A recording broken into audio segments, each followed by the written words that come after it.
Greenfield highway భూసేకరణతో రైతులు తీవ్రంగా నష్టపోతున్నారని BJP MP Etela Rajender అన్నారు.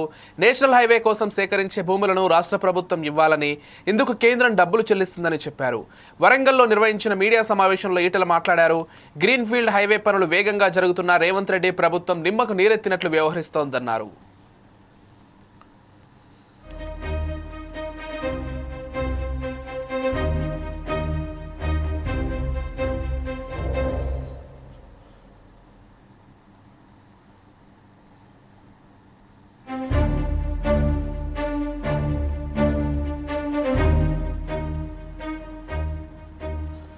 రైతులు ఆత్మహత్యలకు పాల్పడుతున్న సీఎం పట్టించుకోవడం లేదని విమర్శించారు. అభివృద్ధికి బీజేపీ వ్యతిరేకమేం కాదన్నారు. తెలంగాణ రైతాంగాన్ని ప్రభుత్వం ఆదుకోవాలని, లేదంటే తీవ్రమైన పరిణామాలు ఎదుర్కోవాల్సి ఉంటుందని హెచ్చరించారు. అవసరమైతే అన్నదాతల తరఫున పోరాటం చేసేందుకు సిద్ధంగా ఉన్నామని ఈటల అన్నారు.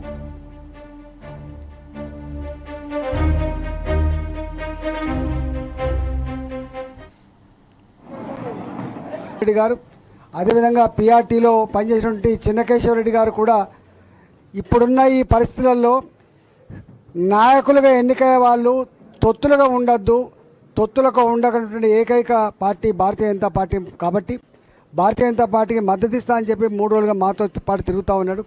ఇవాళ ఎక్కడ పోయినా పైన ఏ డిస్కషన్స్ ఉన్నా కూడా లోపల మాత్రం బీఆర్ఎస్ పార్టీకి బుద్ధి చెప్పినాం, కాంగ్రెస్ పార్టీకి కూడా బుద్ధి చెప్పాలి, బుద్ధి చెప్పేటువంటి ఏకైక పార్టీ బీజేపీ అనేటువంటి భావన ఉంది. కాబట్టి ఇవాళ ఈ వరంగల్, నల్గొండ, ఖమ్మం టీచర్లకు అదేవిధంగా లెక్చరర్స్కి అందరికీ నేను విజ్ఞప్తి చేస్తూ ఉన్నా, భారతీయ జనతా పార్టీని గెలిపించమని చెప్పి కోరుతా ఉన్నా. నిన్న వస్తుంటే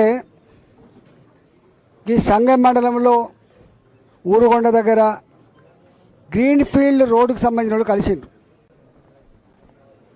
దేశవ్యాప్తంగా గ్రీన్ఫీల్డ్ రోడ్స్ కానీ నేషనల్ హైవేస్ కానీ శరవేగంగా విస్తరిస్తూ ఉన్నాయి. చదువుకున్న రాష్ట్రాలేమో నేషనల్ హైవేస్ వస్తూ ఉన్నాయి, రైతాంగానికి ఇబ్బంది కలగద్దని చెప్పి అక్కడ ప్రాక్టికల్గా ఏ ధర అయితే ఉందో ఆ ధర ప్రకారంగా రాష్ట్ర ప్రభుత్వాలు ఆ భూములను ఎనాన్స్ చేసి వాళ్ళు చూపించుకున్నారు. ఆడ 10 లక్షల రూపాయలు ఉంటే 10 లక్షల రూపాయలు ఉంది భూమి విలువ, 50 లక్షల రూపాయలు ఉంటే 50 లక్షల రూపాయలు ఉంది రిజిస్టర్డ్ వాల్యూ పెంచుకున్నారు. అక్కడ రైతాంగానికి పెద్ద ఇబ్బందులు లేవు. కానీ తెలంగాణలో కేసీఆర్ గారు ఉండగా ఎక్కడ కూడా ఒక్క దగ్గర ఈ నేషనల్ హైవేస్ వస్తున్న దగ్గర సర్వేలు చేయలేదు. ఈ భూముల ధరలు రివ్యూ చేయకపోవడం వల్ల, పెంచకపోవడం వల్ల ఇవాళ అనేక రకాల అనర్థాలకు తావుతీస్తూ ఉంది.